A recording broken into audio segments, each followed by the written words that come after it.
May tanong sa akin, Sir, pwede po ba magtanong ano po ba ibig sabihin po ng text na ito? Huwag nyo na lang po sanang banggitin. Pangalan ko, salamat po. Collection Department, ito ay mula sa Audit Department ng Bugok na Ola. Ngayon ay magsasagawa na kami ng legal na aksyon para sa iyong abala at pagpapabaya sa iyong obligasyon sa kumpanya. Magsasampa kami ng fraud case na naglalaman ng small claims at paglabag sa kontrata. Ang lahat na ito ay aprobado na ng higher management bilang kabayaran na rin sa naging danyos mo sa kumpanya. Collection Department. Alright, napakagandang katanungan po nito. Pero bago ho natin sasagutin, imbitahan ko muna sana kayo na pakisuportahan po sana aking mga social media accounts sa YouTube, Facebook, and TikTok. Ayan, nakita nyo. Nagpadala na naman ho ng mensahe, no? Di ko maintindihan kung saan nila kinukuha to. No, kaya dito sa ating video, alamin po natin kung may mga katotohanan po ba yung mga nilalaman na pinadala sa inyong mensahe nitong mga bugo katabusadong online lending apps na to. Pero bago ho yan, disclaimer po muna. Hindi po ako abogado. Ako po'y maniningil. Lahat po na sinasabi natin sa ating video is based on my experience at syempre po, sa atin na rin pong pagsasaliksik at pagtatanong sa ating mga kaibigang mga abogado. At isa pa po, hindi ko po kinukonsinti ang hindi pagbabayad ng utang dahil ang utang po ay obligasyon na kailangan po natin bayaran. Ang hindi po ako pabor ay doon sa maling pamamaraan ng pagpapautang at maling pamamaraan ng paniningil. Sagutin po natin yung pinadala nyo pong mensahe sa atin. Okay. So ang ano po nyo sa mensahe nyo, tinatanong nyo kung ano ba ibig sabihin nung mensahe na pinadala sa inyo itong mga bugo katabusado online lending apps. Okay. Dissect po natin, no? Sabi po, Collection Department. Okay? At ito daw ay mula sa Audit Department ng Bugok na Ola. Okay? Ngayon ay magsasagawa na kami ng legal na aksyon para sa iyong abala at pagpapabaya sa inyong obligasyon sa kumpanya. Doon ho muna tayo. Okay? Ano ho ba talaga? Collection Department or Audit Department? Magkaiba ho kasi yung departamento na yan. Okay? Dapat yan, magkahiwalay yan kasi ang Audit Department po ang check and balance ng kumpanya. Pero pwede yan internal or external. Ano kinalaman ho ng audit doon sa ano nyo, sa utang po ninyo? Di po ba? Itong mga bugo katabusadong online lending apps, kung ano-ano inilalagay. Diba? Hindi naman nila alam kung may connection ba talaga yung audit doon sa utang. Oh, dapat kayo ino-audit. Kung tama ba yung ginagawa ninyo. Di ba? Sa mga pangwawalang yan sa mga kliyente ninyo. Kung ano pinagsusulat nyo, hindi ko nga alam kung may departamento ba talaga kayo, isang ano lang kayo, isang section lang talaga kayo. Magkakasama na kayo doon, kagulo na kayo, di ba? Kasi kung meron kayong mga departamento, hindi ganyan ang magiging proseso po ninyo. Ang gulo-gulo nyo eh. Di ba? Biruin nyo. Magsasampa kayo, magsasagawa na raw ng legal na aksyon para sa abala at pagpapabaya ng obligasyon nyo sa kumpanya. Ano abala? Kayo nagpautang. Diba? Hindi kayo maaabala kung sinunod po ninyo yung tamang proseso ng pagpapautang. Diba? May nakalatag na batas na. Oh, ay number 1 na batas na ano nyo, na sinaway ninyo or hindi nyo sinunod is yung The Truth in Lending Act. Napakaliwanag sa The Truth in Lending Act. Dapat transparent ka. Sinasabi mo yung obligasyon. Diba? Nung inyong kliyente. Oh, ito lang yan. Napakasimple. Ang mga kliyente po niyo, di ba? Kasi meron kay advertisement eh. Up to 50,000, di ba? Tapos 60 days, 90 days, 120 days. Siyempre, yung client doon magbabase, di ba? Oh, mag-a-apply yan. 20,000. 120 days. Ngayon kayo, hindi pa natatapos yung application ng kliyente, hindi pa nakakapatapos mag-type, padadala nyo na kagad, 1,000 pesos. Para saan yun? Sige nga, kahit sino hindi malalaman kung para saan yung 1,000 pesos, sira ulo. Kasi ni-request niya 20 eh. Oh. Tapos makikita niya lang sa apps niya, 1,000 pesos dumating daw sa cash, may utang na siya kagad, di ba? Nakita nyo, nililito nyo yung mga kliyente nyo, hindi yan yung tamang pagpapautang. Ang dapat dyan, tinanong nyo muna, or dun sa apps nyo, nakalagay na, hindi pa namin hindi na kayo nakapasa sa sa atin, sa 20,000. Bumasa man lamang kayo sa 2,000. Tatanggapin niyo po ba? Oh. Dapat may mga ganun eh. Pagka hindi tinanggap, tapos ang transaksyon. Kayo hindi eh. Wala na kayong tanong, pinadala niyo na kagad ng pera. O, paano maintindihan ng kliyente niyo yung obligasyon niya? Sige nga. Kayo gumagawa ng abala sa sarili ninyo. Mga gago kayo. Mariusip. Tapos, kumbaga, babaliktarin mo. Di ba? Ang gagawin mong masama yung kliyente, samantalang kayo gumawa ng kawalangyaan. Sira ulo kayo. Kung tinanong niyo yung kliyente, kung tatanggapin niya yung na-approve niyo sa kanya, 'di ba? O edi wala sana tayong problema. Kung tinanggap tuloy. Pero kailangan sabihin niyo doon sa kliyente ninyo magkano yung interest na idadagdag niyo. Magkano ibabawas yung processing fee. O magkano kumbaga yung termino, gaano kahaba. Kasi sabi niyo hanggang 120 days eh. Ay anong nangyayari? 7 araw lang. 'Di ba? Bulagaan. Scammer kayo, mga bugo kayo eh. O, di ba? Tapos dapat sinasabi nyo kung magkano yung penalty na dinadagdag niyo. Walang ganun. Tatanungin nyo dapat sa kanila. Pwede nyo tanungin yan through tawag or doon sa apps nyo mismo. O, ba't hindi nyo magawa? Kasi, pagka ginawa nyo yun, walang mangungutang sa inyo. Alam nyo yan sa sarili ninyo. Dahil sinong tao ang papayag na kalahati na lang ay di-disburse?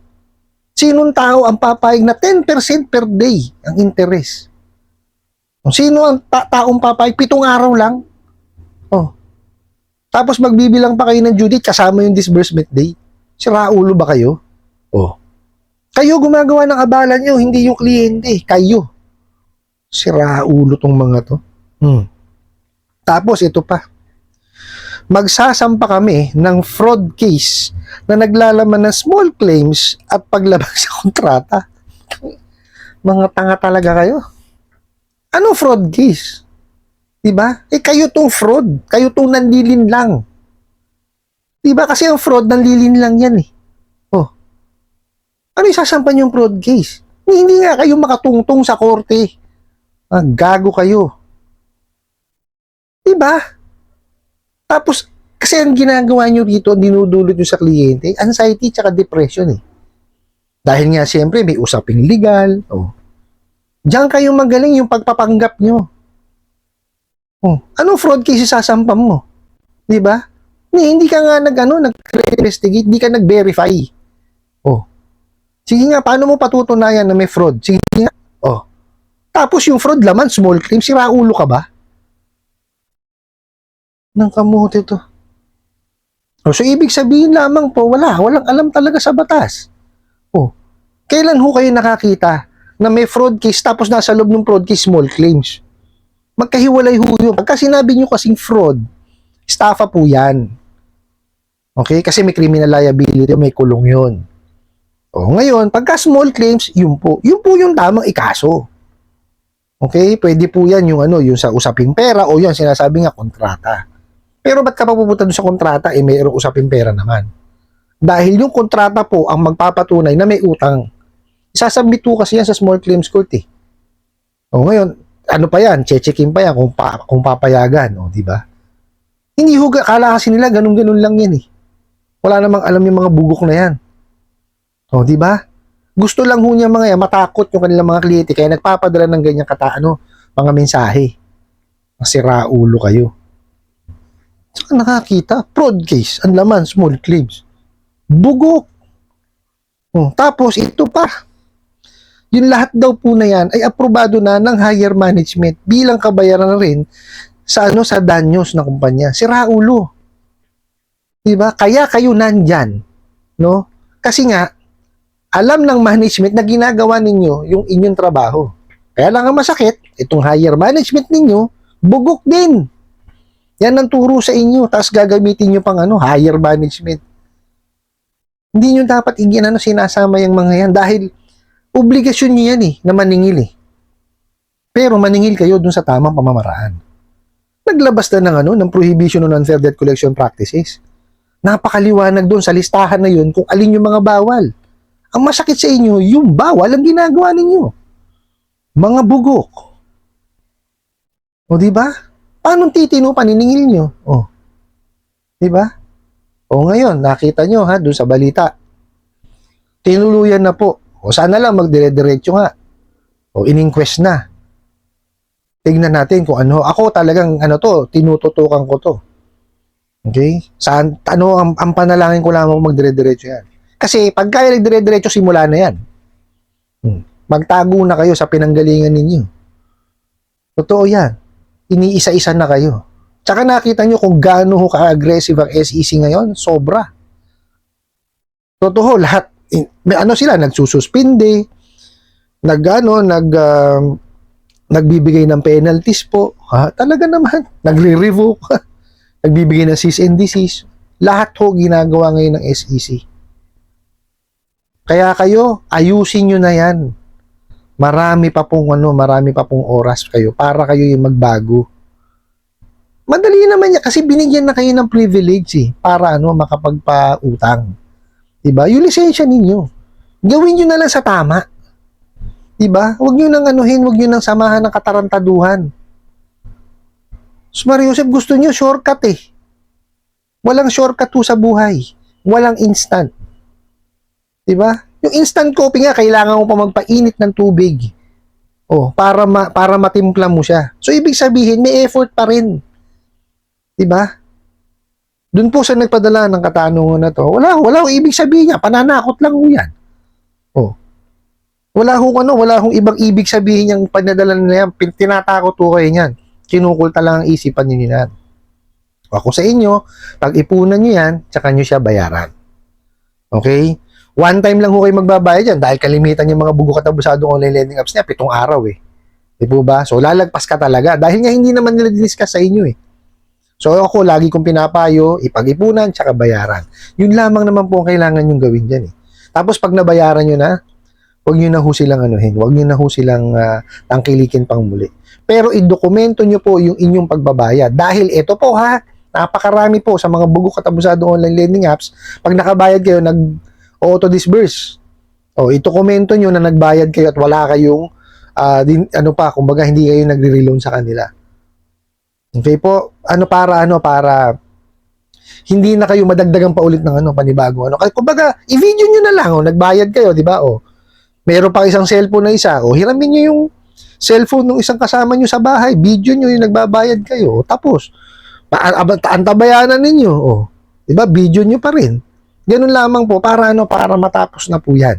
No? Kasi kung hindi natin 'yan tututukan, kung hindi natin paglalaanan ng panahon, wala akong mangyayari sa atin. Tsaka i-relax niyo 'yung sarili ninyo. Dahil wala nang pong katuturan yung mga pinagsasabihin itong mga bugo katabusadong online lending apps na yan. I hope nasagot ko po itong katanungan na to at sana po'y makatulong. Maraming salamat po sa inyong walang sawang pagsuporta at panonood sa aking mga video. Maraming salamat po sa inyong pag-like, pag-share, pag-comment at pagtatanong. And kunin ko na rin po itong opportunity na imbitahan po sana kayo na pakisuportahan po sana aking mga social media account sa YouTube, Facebook, and TikTok. Hanggang sa muli po, yun lang.